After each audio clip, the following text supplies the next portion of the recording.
जो नेम है इसके दो पार्ट हैं, सुमिरन के दो पार्ट हैं, नाम जाप और मेडिटेशन। ये नाम जाप क्यों करना है, मैंने बताया था नाम जाप करना है।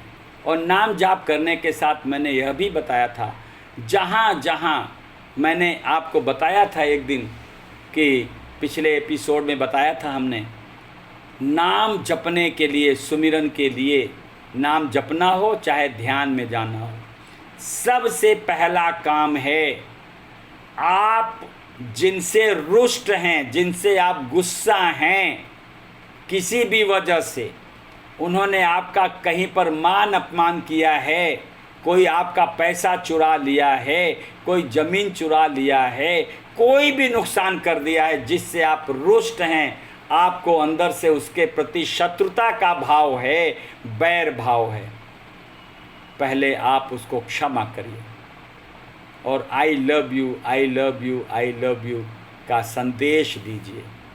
क्यों? क्योंकि मन को हल्का करना है। ये मन चिंतन करता है जिनसे हमारा दुश्मनी है, शत्रुता है, तो पहले मन को उन शत्रुता के केंद्रों से क्षमा के द्वारा, क्षमा सबसे बड़ा हथियार है, क्षमा सबसे बड़ा अस्त्र है, चाहे वो पत्नी ही क्यों न हो, चाहे बेटा ही क्यों न हो, चाहे बहू ही क्यों न हो, चाहे कोई रिश्तेदार हो, चाहे भाई हो, कोई भी हो, कोई भी, किसी न किसी परिस्थिति में आपको अपमानित करने का काम किया गया और आप अपमानित महसूस किए, आपको लगा कि इन्होंने जानबूझकर मुझे अपमानित किया है, कृपया वो भगवान की इच्छा से हुआ था, इसलिए भगवान से जुड़ने जाना है, भगवान से मिलने जाना है, उनके सत्य स्वरूप को अनुभव करने जाना है, प्रेम स्वरूप को अनुभव करने जाना है। तो मन को तो पहले हल्का करना पड़ेगा, मन को मल रहित बनाना पड़ेगा, अर्थात ईर्ष्या द्वेष से मुक्त करने के लिए सबसे बड़ा हथियार है निंदा, ईर्ष्या द्वेष का सबसे बड़ा हथियार है क्षमा कर दो। क्षमा बड़न को चाहिए, छोटन को उत्पात, का रहीम हरि क्यों घट्यो जो भृगुमारी ला।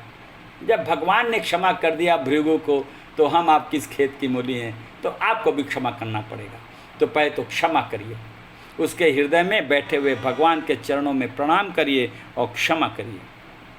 जो आप मंदिर में पूजन करते हैं, ऐसे उसके हृदय में बैठे हुए भगवान का षोडशोपचार विधि से पूजन कर दीजिए और क्षमा मांगिए, क्षमा करिए और I love you, I love you, I love you, I love you बोलिए।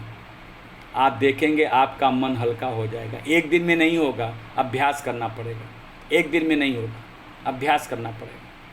फिर दूसरा, जो आपसे नाराज हैं, कुछ लोगों से आप नाराज होते हैं और कुछ लोग आपसे नाराज होते हैं। जिनसे आप नाराज हैं, ये तो आपके हाथ में, उन्हें क्षमा कर दीजिए। लेकिन जो आपसे नाराज हैं, उनको आप क्षमा कैसे मांगेंगे? तो या तो हिम्मत है, अगर मर्दानगी है, अपने राम को जुड़ना है, राम के सत्य स्वरूप का अनुभव करना है, तो हिम्मत करिए, जाके उनके चरणों में मस्तक रखिए, साहब हमसे जो गलती हो गई प्रभु जी मुझे क्षमा करिए। और हिम्मत नहीं है तो कोई आवश्यकता नहीं जाने की, आप अपने कमरे में अपने बिस्तर पर बैठिए, जो जो आपसे नाराज हैं उनके चरणों में, उनके हृदय में बैठे हुए भगवान के चरणों का पूजन करिए, षोडशोपचार विधि से पूजन करिए और उनसे करिए, प्रभु हमारे जिस अपराध के द्वारा हमारे मनसा वाचा कर्मणा आपको ठेस पहुंची है, आपको दुख पहुंचा है, मैंने आपको पीड़ा पहुंचाई है, हे प्रभु मैं आपके चरणों में शरणागत हूँ, मुझे क्षमा करिए, मुझे क्षमा करिए, मुझे क्षमा करिए। तो आपका मन हल्का होगा। आपने क्षमा किया और क्षमा मांगा, यहाँ भी वहाँ भी आई लव यू, यहाँ भी आई लव यू।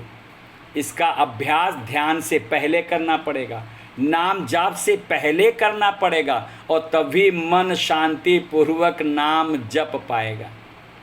मैंने ऐसा अभ्यास किया है, उसी आधार पे कर रहा हूँ, तभी तो मैंने कुछ ध्यान किसको सिखाऊंगा।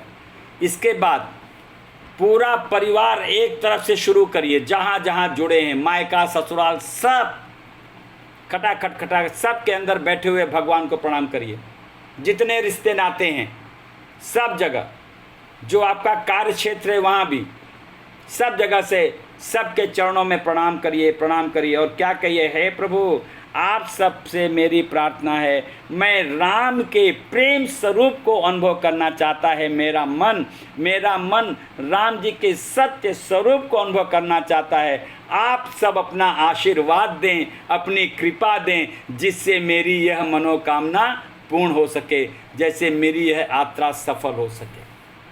ऐसी भगवान से प्रार्थना करें।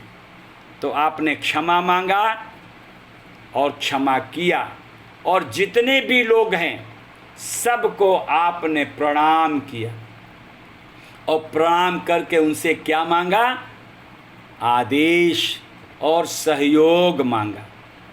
फिर आप अपने भीतर बैठे हुए जो आत्मा है उसको प्रणाम करिए। हे प्रभु आप ही हमारे जीवन के आधार हैं, आप ही शक्ति स्वरूप हैं, आप ही आनंद स्वरूप हैं, आप ही ज्ञान स्वरूप हैं, आप ही प्रेम स्वरूप हैं। हे प्रभु मेरा मन जो आपका अंश है और मेरी अज्ञानता के कारण वह संसार में भटक गया, व्यक्ति वस्तु स्थान में उलझ गया, राग द्वेष में उलझ गया, शत्रु मित्र में उलझ गया। हे प्रभु आप मेरे मन को अपने लायक, अपने दर्शन के लायक, अपनी सेवा के लायक बनाइए, और अपने चरणों में आने का हमें आदेश करिए, हमें अपनी कृपा दीजिए।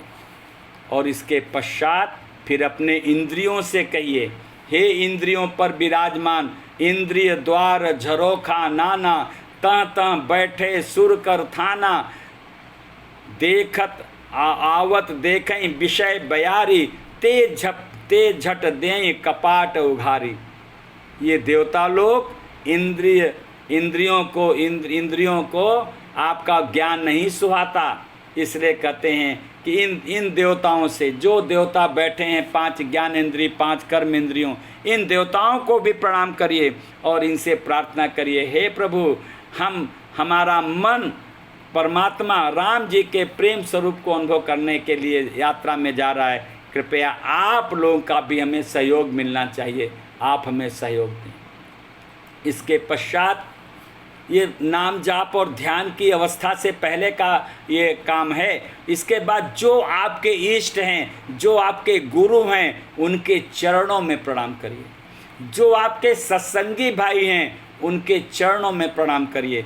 सबको प्रणाम करके और फिर अपने बुद्धि से कहिए आप भी सहयोग करें, और सबसे सेल्स के एक शरीर के एक कोशिकाओं से कहिए कृपया हमें आप सबका सहयोग चाहिए, क्योंकि पूरे शरीर में भगवान का वह जो प्रेम स्वरूप है व्यापक है, उसको हमें अनुभव करना है। तो जब देखेंगे इस प्रकार से शरीर भी आपको एक कोशिका भी सहयोग करेगी। जब मांगेंगे तब, बिना मांगे कुछ नहीं देता, ये सहयोग मांगेंगे तो देंगे। और जब इस प्रकार से सहयोग कर लेंगे, प्रार्थना कर लेंगे, तो जब आप ध्यान में बैठेंगे न तो खुजली आएगी, न पैर सुन्न होगा, सब आराम से सारी वाइटल ऑर्गन, सारा शरीर का एक अंग अलर्ट हो जाएगा।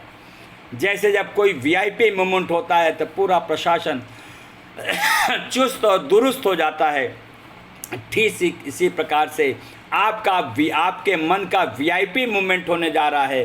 तो आपके लिए सारे रास्ते, सारे मार्ग सब व्यवस्थित हो जाएंगे, सब खुल जाएंगे और सब सलूट करने के लिए खड़े हो जाएंगे। ये है आपकी ध्यान की तैयारी। इस प्रकार से ध्यान की तैयारी करेंगे, जहाँ पर संतुलित आहार लेंगे, जहाँ पर आकाश तत्व अपनाएंगे, और ईमानदारी से हम ध्यान में क्षमा करके, क्षमा मांग करके, और एक रिश्ते में सबके अंदर प्रणाम करके, सहयोग मांग करके, तब हम ध्यान में बैठेंगे। इसे बोलते हैं नेम और उपवास। अब ये दूसरी लाइन सबसे इम्पॉर्टेंट है, सबसे। अगर दूसरी लाइन नहीं आप अपनाएंगे तो ऊपर का कोई कार्य सिद्ध नहीं होगा। इसको गांठ बना के नोट कर लीजिए आप लोग।